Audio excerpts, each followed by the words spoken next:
দেশজুড়ে সহিংসতা ও অরাজকতার মধ্যেই মেক্সিকোর একটি কারাগার থেকে পালিয়েছে কমপক্ষে 23 কয়েদি। সেনা অভিযানে নিহত মাদক সম্রাট এল মেঞ্চোর সন্ত্রাসীরা কারাগারের জেল ভেঙে বের করে তাদের। পলাতক সন্ত্রাসীদের পাকড়াও করতে চলছে নিরাপত্তা বাহিনীর বিশেষ অভিযান।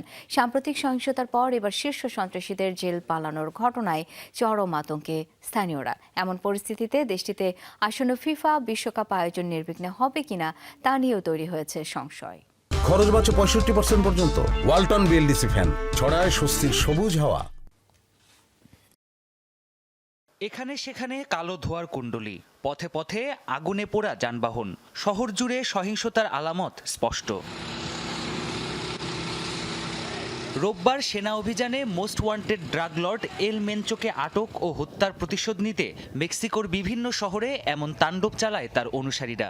চারিদিকে বিশৃঙ্খলার মাঝে জালিস্কো রাজ্যের পুয়ের্তো ভাল্লার্তো শহরের কারাগারের দরজা ভেঙে ফেলে সন্ত্রাসীরা। জেল থেকে পালায় কমপক্ষে 23 কয়েদি।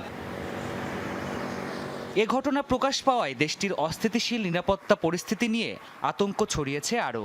এই জালিস্কো প্রদেশেও এবছর ফিফা বিশ্বকাপের ম্যাচ আয়োজনের কথা রয়েছে। এমন সময় এ ধরনের ঘটনা বিদেশি অতিথিদের ঝুঁকির মধ্যে ফেলতে পারে বলে সতর্ক করেছেন স্থানীয়রা। আমাদের দেশে যা ঘটেছে তা যে কোনো দেশেই হতে পারে, তবে অতিথিদের নিরাপদ এবং সুরক্ষিত থাকা খুবই গুরুত্বপূর্ণ। আশা করছি বিশ্বকাপের সময় এ ধরনের সহিংসতা ঘটবে না। এখন পর্যন্ত আমরা কেউই সুরক্ষিত নই। পরিস্থিতির উন্নতি না হলে বিশ্বকাপের সময়ে যেসব বিদেশি অতিথি আসবেন তারা সবাই ঝুঁকির মধ্যে পড়বে। পলাতক ভয়ঙ্কর সন্ত্রাসীদের খোঁজে দেশজুড়ে চলছে চিরুনি তল্লাশি। প্রাণপ্রতিম কুণ্ডু, যমুনা নিউজ।